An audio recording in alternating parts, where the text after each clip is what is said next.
This video is brought to you by Mubi, an online cinema streaming handpicked exceptional films from around the globe. Get 1 month free at mubi.com/likestoriesofold.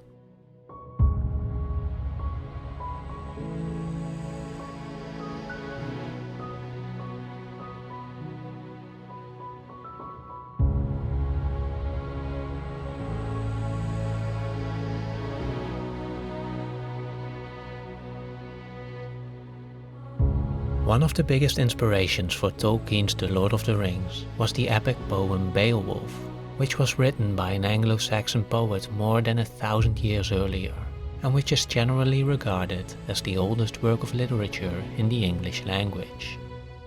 The story is divided into 3 parts, or rather 3 battles, in which Beowulf faces a variety of otherworldly enemies.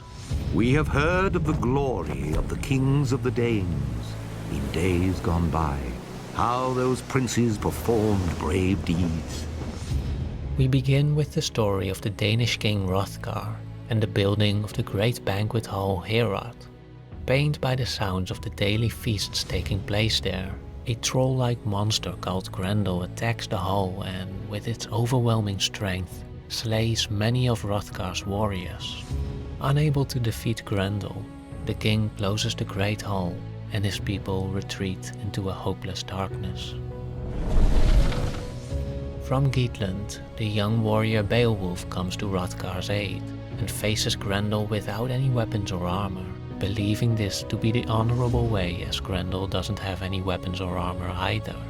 A violent battle ensues, and Beowulf defeats Grendel by tearing off its arm, after which the monster flees and succumbs to his wound. One night later, however, it turns out Grendel has a mother and she's yearning for vengeance. She too attacks Herod, kills one of Hrothgar's best warriors, and then escapes back to her lair. Beowulf, together with Hrothgar and his men, track her to a lake where Beowulf promptly jumps in to face this second monster. While this battle is notably harder than the first one, Beowulf again emerges victorious. He is bestowed with many gifts and journeys back to his homeland, where he eventually becomes King of the Geats. The story then jumps ahead 50 years. Beowulf is now an old king who is about to face his final challenge. A slave has stolen a golden cup from a dragon's lair, subsequently awakening this ancient evil. The enraged dragon erupts from his cave and burns everything in sight. Beowulf is adamant about facing the dragon alone, but finds his strength is no match for that of the dragon. His men flee in desperation, all except one. A young warrior named Wiglaf comes to his king's aid, and together they manage to slay the dragon. Beowulf, however, is mortally wounded and dies soon after. The story ends with our hero being burned on a great pyre and mourned by his people, who proclaim that of all the kings of men he was the most generous and gracious, to his people most tender, and for praise most eager. With its simple structure and lack of progression between the 3 episodes, it's not surprising that filmmakers have struggled to adapt Beowulf to the big screen, and that when they did, they made significant alterations to the story. A few films borrowed elements from the science fiction genre, which not only serves to give the story a unique twist, but also adds justification for the presence of a monster, which in Outlander, for example, becomes an alien who crashed on Earth in the Viking era. In contrast, the 13th Warrior attempts to tell a more grounded and naturalistic story that explores a potential truth behind the legend. In this version that is only loosely based on the original poem, the Beowulf character and his warriors come to the aid of a village plagued by monsters, referred to here not as Grendel, but Wendel. It is, however, quickly revealed that the monsters are just men, and all allusions to the mystical are merely deceptions. You saw the firework! It's cavalry. I'd rather prefer a dragon. Hundreds, with torches. A similar effort can be found in Beowulf and Grendel. While Grendel is not human in this adaptation, he is given a tragic backstory through a prologue in which Hrothgar and his men kill Grendel's father. By making his plight more sympathetic, Grendel becomes not so much a monster, but more of a misunderstood other. I'm Beowulf! I'm here to kill your monster. The 2007 adaptation of Beowulf does include actual monsters, and is the only adaptation to include the third act of the story in which Beowulf battles a dragon. But this version too significantly changes the poem as it turns Grendel's mother into a temptress, Beowulf into a flawed hero who falls for her seduction, and the dragon into their corrupted love child, functioning here as a reflection of Beowulf's failure. Coming out in the wake of 300, the Beowulf in this version is also largely defined by hyper-masculinity and loud boastfulness. This is Sparta! I am Beowulf!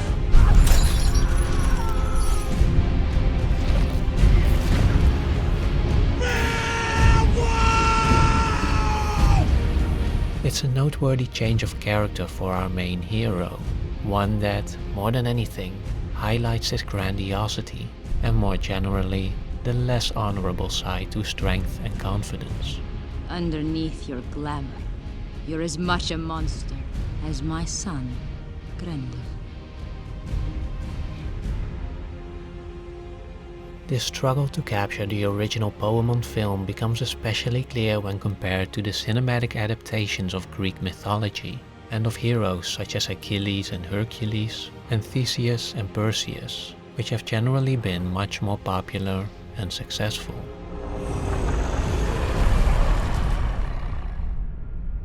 The literary scholar W.P. Kerr wrote that, while having a diverse story and a beautifully dignified style, the fault of Beowulf is that there's nothing much in the story. The hero is occupied in killing monsters, like Hercules or Theseus, but there are other things in the lives of Hercules and Theseus beside the killing of the Hydra or of Procrustes. Beowulf has nothing else to do. In his essay Beowulf, the Monsters and the Critics, J.R.R. Tolkien also mentions how some critics have observed several odd historical references and underdeveloped plot elements and character backgrounds in the poem, and writes that, because of this, it has been said of Beowulf itself that its weakness lies in placing the unimportant things at the center and the important on the outer edges. Tolkien, however, disagrees with this criticism. I think it profoundly untrue of the poem, he wrote in response, but strikingly true of the literature about it. So what is it about Beowulf that Tolkien believes most critics are missing? What is the real essence at the heart of this poem? And to what extent can we find it in its cinematic adaptations, which are perhaps the best reflections of how we interpret this old story today? No! Hatsu! No! Let's begin with the most obvious, the most striking part of Beowulf, the monsters. To really understand the function of Beowulf's enemies, we must understand the time in which the story exists, which was a transitional period between the old age of Norse paganism and the new age of Christianity. Shall we also pray to the new Roman God, Christ Jesus? Literary scholar R.W. Chambers explains the effect this had on the story by pointing out that while the heroes in Greek mythology also faced formidable and wicked monsters, they weren't necessarily struggling with the powers of darkness. Beowulf, on the other hand, faces enemies that are identified with the foes of God. Grendel, for example, is referred to as a descendant from Cain, who, in Genesis, was the first man to murder another, and is often seen as the originator of evil and violence. And so Beowulf, Chambers writes, for all that he moves in the world of the primitive heroic age of the Germans, nevertheless is almost a Christian knight. But, as Tolkien remarks, when Beowulf was written, this transition to a Christian worldview was not yet complete, and can therefore not solely be viewed in those terms. He explains how the poem makes no real mention of heaven or the afterlife, and is still primarily concerned with man on earth, which correlates more closely to Norse paganism. In doing so, Beowulf rehandles in a new perspective an ancient theme, that man, each man and all men, and all their works, shall die. In Norse mythology, the gods exist within time and, like men, are fated to eventually be destroyed. On that note, W.P. Kerr adds, "The northern gods are on the right side, though it is not the side that wins. The winning side is chaos and unreason." Beowulf's monsters then represent the fundamental struggle against the forces of darkness and of nature, beginning, as Tolkien puts it, with the triumph over the nearly human and ending with the defeat by the older and more elemental. The dragon at the end is thus essential not only as a personification of malice, greed and destruction, which Tolkien called the evil side of heroic life, but also of the undiscriminating cruelty of time that devours all, the evil side of all life. This sense of despair is perhaps the most defining aspect of the old poem, recounting, almost as an elegy, a lost age of heroes and kings, and invoking an intense emotion of regret, knowing that all their small victories were cancelled by their inevitable annihilation. And yet, Beowulf also shows us that this despair did not go unchallenged, but was answered by what Tolkien considers the great contribution of early northern literature, the creed of unyielding will. It is the strength of the northern mythological imagination that it faced this problem, put the monsters in the center, gave them victory but no honor, and found a potent but terrible solution in naked will and courage. It reveals the real purpose of our main hero Beowulf and Norse heroism in general. Warriors like Beowulf did not hope for eternal victory or lasting peace. Instead, they found their main virtue in courage, in standing fearless against the fate that awaits all, a momentary rebellion against the greatest of all foes. That is what Beowulf is about. The particular is on the outer edge, the essential in the center. It explains, for example, why Beowulf chose to face Grendel naked, which in the poem most likely meant without weapons and armor, but which the 2007 adaptation assumed literally. He was less concerned with the outcome of the battle, and much more so with the how of it, because that's where he could truly exercise his virtue. That's where he could find real honor. We shall fight as equals, and fate shall decide.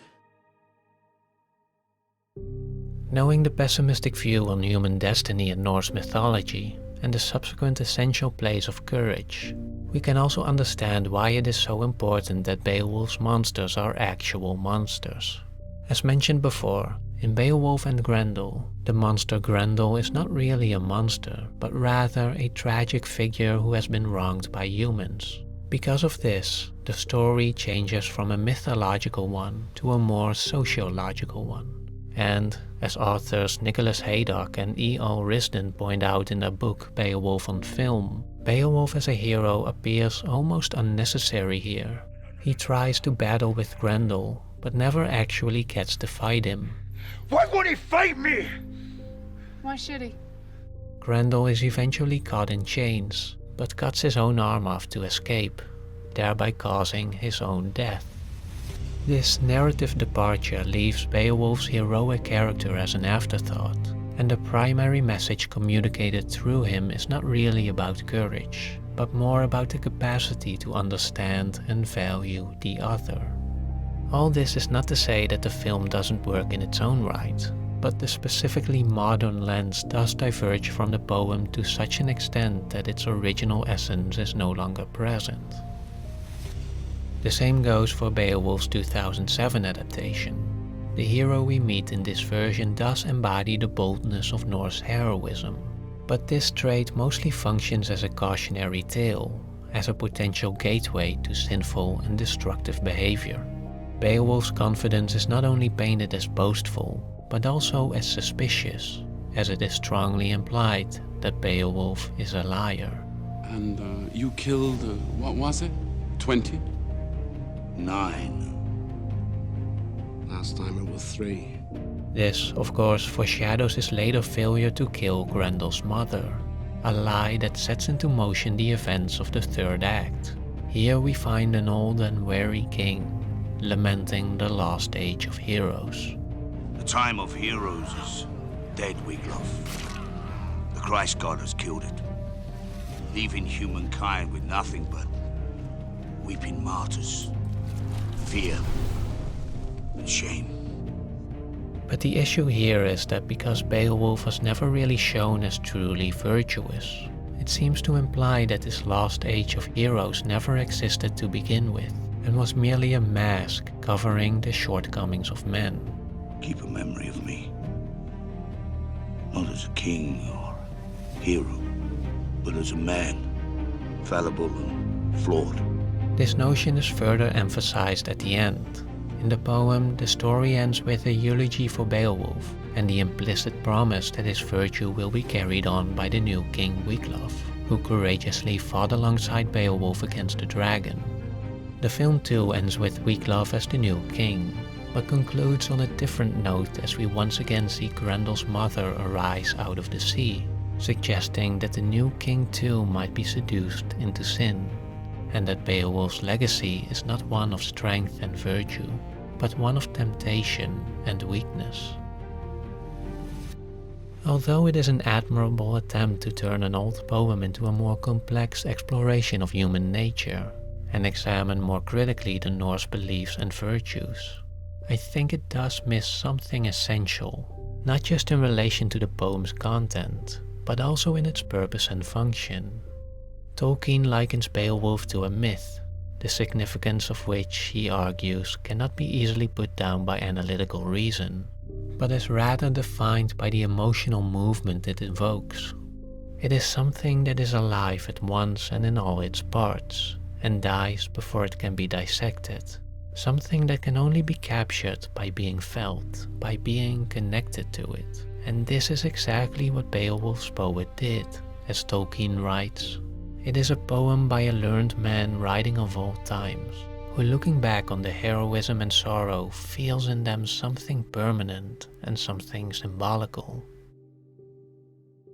It makes me wonder, aside from Tolkien's own sanctification of the Norse virtues in The Lord of the Rings, which I've already discussed in other videos, is there no lasting legacy of Beowulf in today's cinema? Has the permanent and symbolical the poet felt in Beowulf's heroism and sorrow been lost in the ages? Looking at the poem's adaptations, it appears so, but perhaps we're looking in the wrong place. While researching Beowulf, I couldn't help but think of the rise of the superhero genre in the recent years.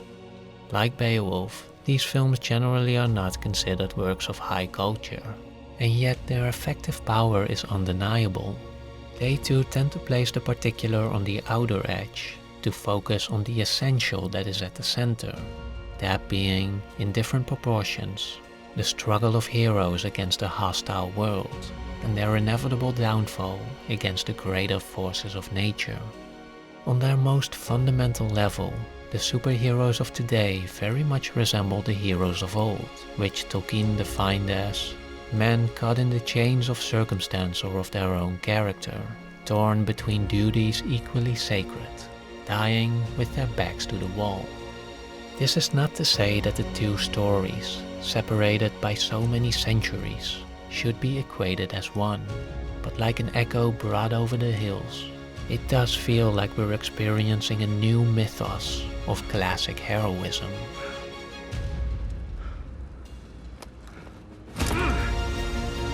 A mythos of courage in the face of overwhelming odds, of sacrifice for the sake of others, and of the ultimate fate that awaits even the best and strongest. And I am Iron Man.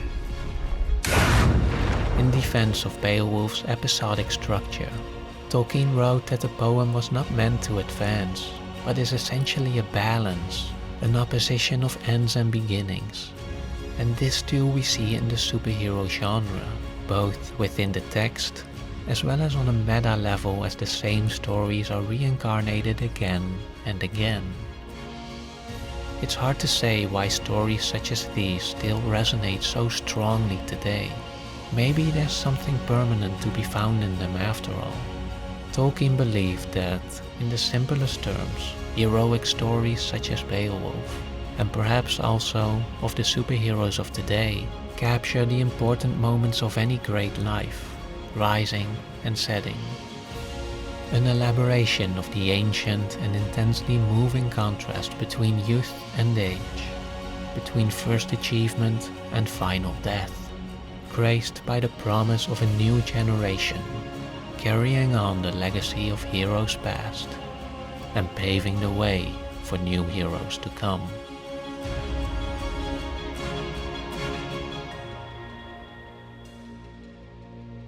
Beowulf is one of my favorite poems, and I love watching films that, consciously or unconsciously, reflect parts of its story. Take for example how the first 3 Alien films have a similar structure, with Ripley defeating a monster, defeating the monster's mother, and eventually facing the dragon that kills her. Connections such as these fuel my passion for cinema. They help me find the permanent in the contemporary, and it's why I'm really glad to have Mubi. Mubi is an online cinema streaming a hand-picked selection of films from around the globe. Every day they present a new film, whether it's a timeless classic, a thought-provoking documentary, or an acclaimed masterpiece. There's always a carefully curated selection of 30 films to dive into. It's a simple but highly effective way to start exploring the riches of cinema, and I'm happy to share this with you by offering 30 days for free. So head on over to mubi.com/likestoriesofold to begin your extended free trial today.